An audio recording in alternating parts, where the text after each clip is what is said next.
नमस्कार। संसद खत्म हुई, सवेरे सवेरे राहुल गांधी उठे और हाथरस पहुंच गए। उस हाथरस जहां 123 लोग बाबा का प्रवचन सुनने आए थे और भगदड़ में मारे गए।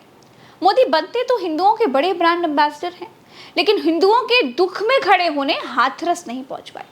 जिन राहुल गांधी को बीजेपी समर्थक ईसाई, इटालियन, सोनिया पुत्र न जाने क्या क्या बुलाते हैं, वो राहुल गांधी हाथरस पहुंच गए।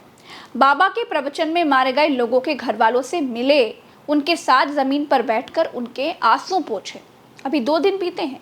राहुल गांधी ने संसद में बीजेपी के हिंदुत्व की बात की थी, तो नरेंद्र मोदी हिंदू आबादी के सामने अपने नंबर बढ़ाने के लिए कुर्सी से उठ खड़े हुए थे। पूरे हिंदू समाज को हिंसक कहना ये गंभीर विषय है।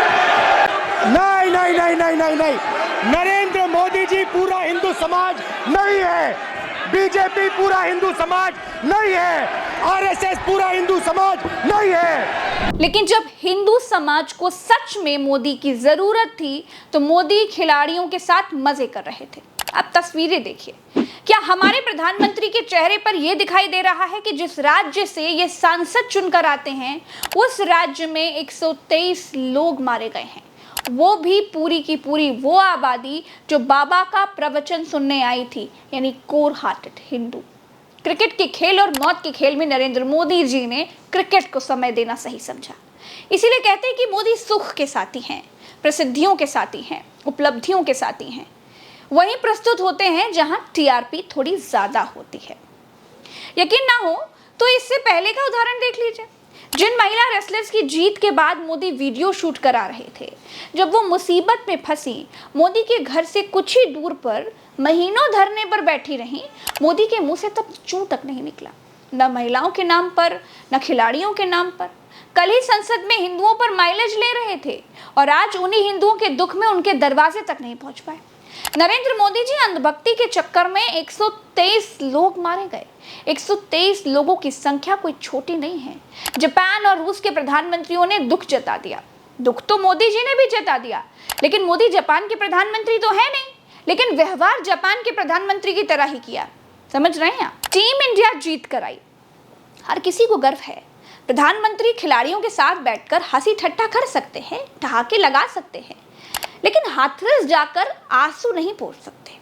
खिलाड़ियों को अपने आवास पर बुलाकर पंचायत जरूर कर सकते हैं, लेकिन जिन 123 लोगों की जान हाथरस की भगदड़ में चली गई, उन परिवारों को गले नहीं लगा सकते। मैं आपको ये 2 तस्वीरें दिखा रही हूँ, देखिए और समझिए। दोस्तों, मोदी खिलाड़ियों को ज्ञान दे रहे थे, तभी विराट कोहली ने भी मोदी को एक ज्ञान दे दिया, और ये ज्ञान इतना सटीक बैठा कि पूरे चुनाव में अहंकार में मैं, मेरी गारंटी ये करने वाले महामानव जी के साथ ऐसी परिस्थिति बन गई कि काटो तो खून नहीं। और आपको ये लगता है कि मैं कर दूंगा, तो वो कहीं ना कहीं आपका अहंकार ऊपर आ जाता है, तो फिर खेल आपसे दूर चला जाता है, तो वही छोड़ने की जरूरत। दोस्तों, हाथरस में बाबा नारायण सरकार हरि उर्फ भोले बाबा और सूरजपाल जाटव के सत्संग में मारे गए लोगों के लिए, घायल लोगों के लिए अस्पताल में ना तो जगह थी, ना ही इलाज करने वाले डॉक्टर्स। ये देखकर लगा कि हाँ, सच में हिंदू खतरे में है। अगर हिंदू मुसलमान के नाम पर भड़काने की जगह, मंगलसूत्र के नाम पर डराने की जगह अस्पताल बना दिए होते, तो हो सकता है कि कुछ लोगों को बचाया जा सकता था। हाथरस में पुलिस प्रशासन, अस्पताल, डॉक्टर सब फेल हो गए। भगदड़ के बाद जो तस्वीरें दिखी, वो किसी के भी रोंगटे खड़े कर देती। यहाँ तक कि दोस्तों, उत्तर प्रदेश पुलिस के एक जवान को मंजर देखकर हार्ट अटैक आ गया। जिस वक्त हाथरस में हाहाकार मचा हुआ था, तब मोदी लोकसभा में अपनी पीठ थपथपा रहे थे, शोले की मौसी के डायलॉग सुना रहे थे।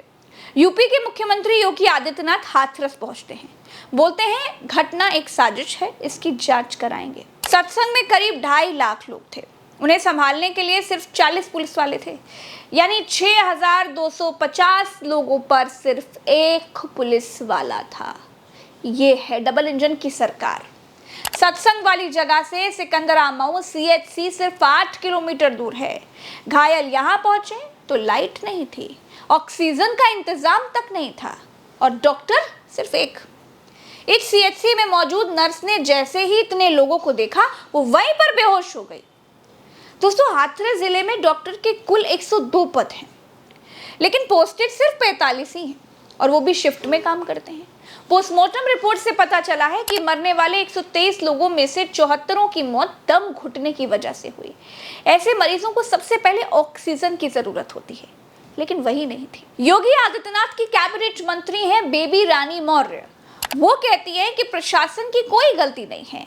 बाबा थोड़े ना कहते हैं कि उनके चरणों की धूल लो आकर, लोग ही तो जाते हैं। सरकार का कोई फेल्योर नहीं है। सरकार से जितने लोगों की परमिशन मांगी गई सरकार ने दी, अधिकारी प्रशासन ने दी, लेकिन अगर उससे डबल भीड़ आ जाए तो प्रशासन को भी नहीं पता होता कि इतनी भीड़ आ जाएगी। 2 जुलाई की दोपहर हाथरस के फुलरई गांव में भोले बाबा का सत्संग होना था, तो बस यही लोग सत्संग में पहुंचने लगते हैं। 10 बजते बजते पैर रखने की भी जगह नहीं बची थी। 15 गाड़ियों के काफिले में बाबा नारायण साकार हरि उर्फ भोले बाबा उर्फ सूरजपाल सिंह जाटव सत्संग में आया। इस कार्यक्रम की परमिशन एसडीएम ने दी थी। ये परमिशन सिर्फ 80,000 लोगों के लिए ही थी, लेकिन 2.5 लाख से ज्यादा लोग यहाँ मौजूद थे। दोपहर 1:20 पर सत्संग खत्म हुआ। भोले बाबा के चरणों की धूल पाने के लिए लोग दौड़ने लग गए। बाबा के सुरक्षा गार्ड और सेवादार लोगों को धक्का देने लगे, लेकिन लोग चरणों की धूल पाने के लिए हाईवे पर बने डिवाइडर की दूसरी तरफ गए। दावा है कि लोगों को हटाने के लिए बाबा के वॉलंटियर्स ने वाटर कैनन चला दिया। हाईवे की दूसरी तरफ एक ढलान थी, लोग फिसल कर गिरे और फिर एक के ऊपर एक लोग चढ़ते गए और कुचलते गए। लोग मर गए, परिवार बिलख रहे हैं। प्रधानमंत्री नरेंद्र मोदी के पास वक्त नहीं है। यूपी के बयान बहादुर स्वास्थ्य मंत्री ब्रजेश पाठक गायब है, बाबा फरार है। बचे हैं बस उस खौफनाक मंजर के कुछ निशान, जिनको देखकर ये सैकड़ों परिवार मायूस हैं। दोस्तों, पूरे संसार में ये देखने को मिला है कि धर्म के नाम पर बेवकूफ बनाने वाली सरकारों ने या तो देश को डुबा दिया है या फिर ऐसी सरकारों को जनता ने ही उखाड़कर फेंक दिया है। आप उदाहरण के लिए देखिए, धर्म का सहारा लेकर सरकार चलाने वाले ऋषि सुनक को जनता ने चुनाव में हरा दिया। कंजर्वेटिव पार्टी के शासन का अंत हो गया। कीर स्टार्मर के नेतृत्व में लेबर पार्टी ने 400 से ज्यादा सीटें जीती। नरेंद्र मोदी जी की राजनीति का आधार भी धर्म है। जनता ने उनको हाफ कर दिया। श्रीलंका के प्रधानमंत्री ने धर्म की ऐसी ही खेती की थी। ऐसे लोगों का माइंड वॉश किया था कि प्रधानमंत्री शपथ तक मंदिरों में होने लगी थी। लेकिन हालात ये हुए कि देश दिवालिया हो गया। सरकार को ही देश छोड़कर भागना पड़ गया और एक चाय की कीमत हजारों रुपए हो गई थी। धर्म का काम जब धर्म गुरुओं से छीनकर नेता करने लग जाते हैं तो पतन उसी समय से शुरू हो जाता है। दोस्तों, उम्मीद करती हूँ कि आप इसको समझेंगे। इस वीडियो में इतना ही। मुझे दीजिए इजाजत, चलते हैं। राम राम, दुआ सलाम, जय हिंद। चैनल को सब्सक्राइब जरूर कीजिएगा। अभी सब्सक्राइब का बटन दबाइएगा। जय हिंद।